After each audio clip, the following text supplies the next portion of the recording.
નમસ્કાર ગુજરાતી મિત્રો, મારી ચેનલ ગુજરાતી જ્ઞાનમાં ફરી એક વખત તમારું સ્વાગત છે। મિત્રો, હું તમને આજે એવી વ્યક્તિ વિશે જણાવીશ જે રોજ 700 ગધેડાના દૂધથી સ્નાન કરતી હતી। તો ચાલો મિત્રો, વધારે માહિતી આપું તે પહેલાં જલ્દીથી વિડીયો લાઇક કરી સાથે ચેનલ સબસ્ક્રાઈબ કરી બેલ આઇકનને દબાવો, જેથી કરીને મારા નવા વિડીયોનું નોટિફિકેશન તમને મળે સૌથી પહેલાં।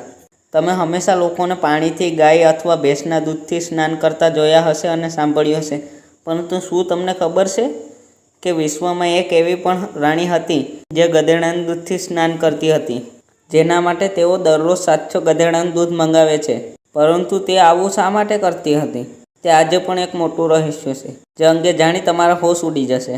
તે રાણીનું નામ ક્લિયોપેટ્રા હતું અને તેણે ઇજિપ્તની શાસક હતી। કહેવાય છે કે ક્લિયોપેટ્રાએ 51 પૂર્વેથી 30 ઈસા પૂર્વ સુધી ઇજિપ્ત પર શાસન કર્યું હતું। તે સમયે ક્લિયોપેટ્રાને વિશ્વની સૌથી અમીર અને સુંદર મહિલા તરીકે માનવામાં આવતી હતી।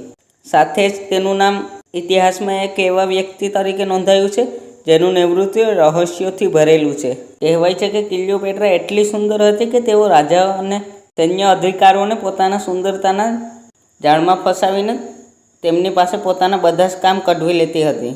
આ રાણીના અસંખ્ય પુરુષો સાથે શારીરિક સંબંધ હતા, સાથે જ તેણે દુનિયાની 5 ભાષાનું જ્ઞાન પણ હતું। આ જ કારણ હતું કે તે કોઈપણ વ્યક્તિ સાથે ભળી જતી હતી અને તેની સાથેના બધા જ રહસ્યો જાણી લેતી હતી। ક્લિયોપેટ્રા સુંદર દેખાવા માટે દરરોજ 700 ગધેડાનું દૂધ મંગાવતી હતી અને તેનાથી સ્નાન કરતી હતી, જેનાથી તેની ચામડી સુંદર રહેતી હતી। હાલમાં થયેલ એક સંશોધનમાં એક વાત સાબિત થઈ છે। તુર્કીમાં થયેલ એક અભ્યાસ મુજબ એક સંશોધન દરમિયાન જ્યારે ઉંદરોને ગાય અને ગધેડાનું દૂધ પીવડાવવામાં આવ્યું, ત્યારે ગાયનું દૂધ પીનાર ઉંદર વધુ મોટા થયા, જેનાથી એક વાત પુરવાર થાય છે કે ગધેડાના દૂધમાં ગાયના દૂધની તુલનામાં ઓછી ચરબી હોય છે, જે દરેક રીતે સારું હોય છે।